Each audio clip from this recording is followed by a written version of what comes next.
semuanya, hari ini kami ada di Pasar Kliwon Karanglewas. Dari banyaknya produk yang dijual di Pasar Kliwon ini, untuk tugas ekonomi internasional pada kali ini kami memilih tempe sebagai produk yang kiranya berpotensi dan layak untuk ekspor. Alasan kami memilih produk tempe karena potensi untuk diekspor ke pasar internasional, terutama karena faktor keunikan, permintaan global, dan relevansi dengan tren gaya hidup sehat. Mungkin itu ya teman-teman semua, alasan kenapa kami memilih produk tempe. Sekian, terima kasih. Jadi ini tempenya itu buat sendiri Pak di rumah? Ya, produk sendirinya buat sendiri. Untuk bahan bakunya itu dari mana Pak? Ya, dari toko. Itu selalu tetap bahan bakunya ambil dari toko itu apa selalu ganti-ganti? Enggak ganti-ganti. Kualitasnya selalu bagus Pak? Ya, kayak gitu, Mbak. Lapisannya gitu. Kalau keunggulan dari tempe yang dapat jual dibanding yang lainnya apa? Saya nggak tahu itu produknya lain-lain sini. Yang bikin lain tempe kan lain apa? Rasa mungkin ada karena itu. Harga jualnya berapa Pak? 11.000. Ini 1 kilo 11.000. kalau yang buat mendoannya? Ini 600. Kalau tantangan dalam menjual tempe ini? Tantangannya ini kayak gini sedang sepi, ada apa konsumen yang berapa bulan terakhir dijualnya sulit Mbak. Nah kenapa itu nggak doyan apa gimana nggak tahu ya. Kalau menurut Bapak ini tempatnya di sini sudah strategis belum Bapak? Ya kalau pakai lagi sudah strategis.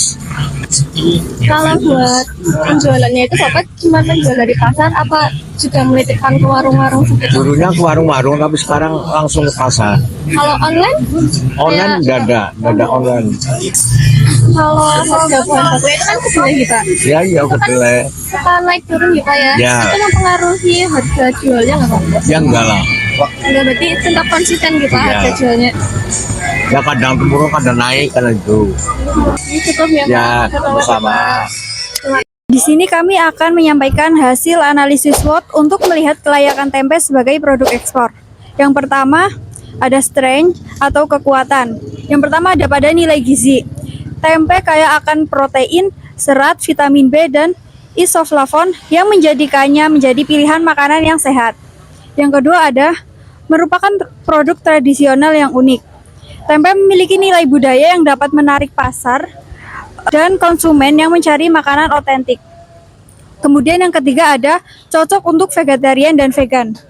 Kebutuhan protein nabati semakin tinggi, terutama di negara-negara dengan tren diet plant-based. Kemudian yang keempat ada harga bahan baku relatif murah. Bahan baku utama yaitu kedelai yang mana mudah diakses dan terjangkau, terutama di negara asalnya. Kemudian yang kedua ada weakness atau kelemahannya. Untuk kelemahan produk ini, yang pertama yaitu ada pada daya tahan produk. Tempe segar memiliki umur simpan pendek sehingga memerlukan pengolahan tambahan, misalnya pada menjadi tempe beku atau tempe kering. Yang kedua ada ketergantungan pada bahan baku impor. Kedelai lokal sering tidak mencukupi sehingga perlu impor yang dapat meningkatkan biaya produksi. Yang ketiga yaitu ada kurangnya standarisasi produk. Tidak semua produsen tempe memiliki standar kualitas dan higienitas yang sama. Analisis opportunities atau analisis peluang, yaitu yang pertama tempe dapat dijadikan sebagai pasar global yang terbuka. Permintaan makanan sehat, ramah lingkungan dan juga gizi yang berlimpah terus meningkat di Eropa, Amerika serta Asia Timur. Lalu yang kedua, tren makanan tradisional. Pasar internasional tertarik dengan produk etnik dan tradisional. Lalu yang ketiga, adanya diversifikasi produk. Tempe dapat dikembangkan dalam bentuk inovatif seperti tempe kering, keripik tempe, snack tempe, atau tempe yang akan dijadikan sebagai produk olahan sebagai masakan. Lalu yang keempat, terdapat dukungan dari pemerintah. Pemerintah Indonesia mendorong ekspor produk lokal, termasuk produk panganan seperti tempe. Lalu analisis threats atau ancaman. Ancaman yang pertama adanya kompetisi global. Produk-produk yang berbasis kedelai juga seperti tahu, seitan yang menjadi alternatif protein nabati. serta akan bersaing dengan produk-produk makanan yang modern. Lalu yang kedua ada peraturan dan standar negara.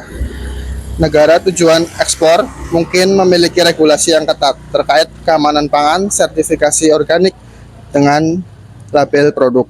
Lalu yang ketiga, adanya persepsi pasar. Tempe masih kurang dikenal di berbagai negara, sehingga perlu edukasi dan pemasaran yang masif. Lalu yang keempat, ada fluktuasi harga pasar. Ketergantungan pada impor bahan baku membuat biaya produk tidak stabil.